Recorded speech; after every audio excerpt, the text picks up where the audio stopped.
House Bill 1128, a bill to amend and reenact a section of the Code of Virginia relating to cooperative career and technical education. Report from the Committee on Education with amendments. The gentleman from Roanoke City, Mr. Rasoul. Mr. Speaker, I move the committee amendment. Questions on adoption of the committee amendments? As many as favor that motion will say aye. Those opposed, no. The amendments are agreed to. The gentleman from Roanoke City. Thank you, Mr. Speaker. Ladies and gentlemen of the House, House Bill 1128 is an education and economic development bill which outlines the framework for localities to pool their resources so to create more robust vocational and technical education programs for middle and high school students.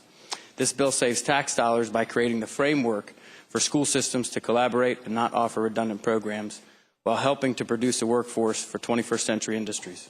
The Rule Caucus has identified this bill as one that impacts a caucus priority issue, and this bill has the support of the Virginia Association of Career and Technical Education.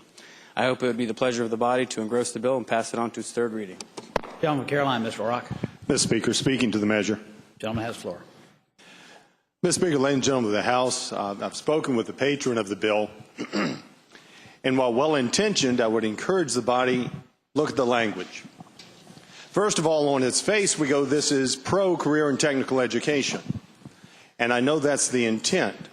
But firstly, in the language, we put in aspirational goals such as, in order to meet the needs of the Commonwealth's local business communities and foster the growth, yada, yada. That's typically language we don't put in code, but rather in resolutions, and rather in the code we put explicit language as to what a department is to do. Secondly, I would say the bill is not necessary in the least, for when I was in high school, and as we recognized earlier today, FFA students from other parts of the Commonwealth, as long ago before many of you were born as 1974 when I was a state FFA officer, I visited many regional career and technical education facilities. They have been able to do this for over 45 years without any provision in the code to this extent, and I would say rather this could be problematic because if you then read down in the language where it stipulates what the agreements must contain, I would suggest to you that there are a number of cooperative agreements that may or may not have been in the written fashion dictated here by the law, may not have included all of the provisions that this statute would require, and since it's one, not necessary, and two, may do actual harm to existing facilities, I would respectfully suggest that this bill not be engrossed and passed to its third reading. Gentleman from Charlottesville, Mr. Toscano. Thank you, Mr. Speaker. Speaking to the bill. Gentleman has the floor. Thank you, Mr. Speaker. Ladies and gentlemen of the House, I appreciate the gentleman from Carolina. It was very nice to come over and alert us that he would be speaking against this fine bill from first-time legislator, his first bill. And I appreciate his comments. While it is true we don't generally include aspirational language in the code, we don't always exclude it either, and you'll find probably a number of bills that will pass over the course of this session which has aspirational language.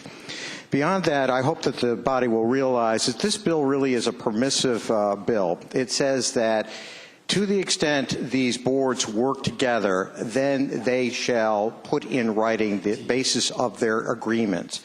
I know there are a lot of people in this body who have similar boards in their communities, and they work very, very well.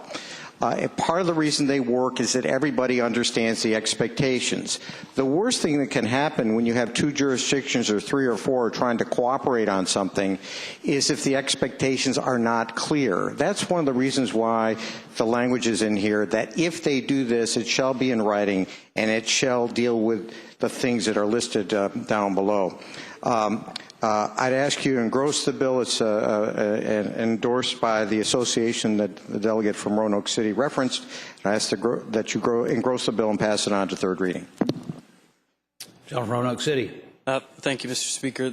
I just will add that the bill adds language to the career and technical education section of the code where there are other sections of the code where you do have a similar language. This provides the framework for localities to actually exchange vocational students. The bill also adds participation and guidance from local workforce investment boards. So, Mr. Speaker, in fact, this is a jobs bill. Mr. Speaker. The gentleman from Carolina, Mr. Rock. Mr. Speaker, will the gentleman from Roanoke City yield for purposes of a question? Will the gentleman yield? I will. Gentleman yields. Mr. Speaker, I would ask the gentleman, in his explanation of what this bill does, I have not heard him express what is the problem we're trying to solve. Given that local school divisions can and already are doing this, could the gentleman share with the body what is the problem that exists that we're trying to remedy through this legislation? Thank you, Mr. Speaker. I would say to the gentleman that, in fact, in my region, I'm from Southwest Virginia, many of our localities, in fact, do not. I don't believe in mandating to them what they should and should not do, but I believe that outlining the framework and encouraging them to have that conversation is important. Mr. Speaker, would the gentleman yield for additional question, please? Will the gentleman yield? Yes, Mr. Speaker. Gentleman yields.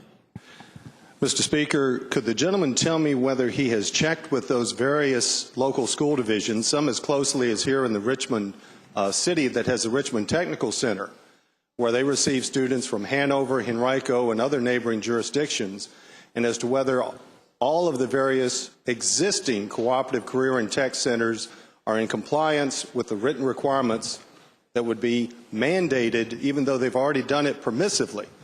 This would now mandate that those agreements would have to include all of these features. Could he tell me whether that existing facilities meet all of the requirements under this new statute? Thank you, Mr. Speaker. I would say to the gentleman that I have not spoken with all of them. What I have done is spoken with the localities in my region. They think it's a good idea. In fact, one of them has a local building that remains empty for half of the day. And they, while they were here actually visiting us here in Richmond, had a great conversation and actually exchanged some ideas about how this kind of a cooperative agreement would help to save them tax dollars. I thank the gentleman.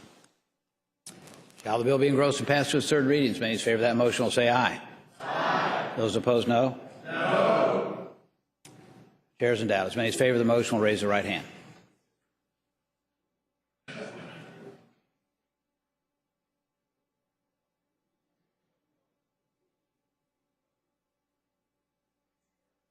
Those opposed, same sign.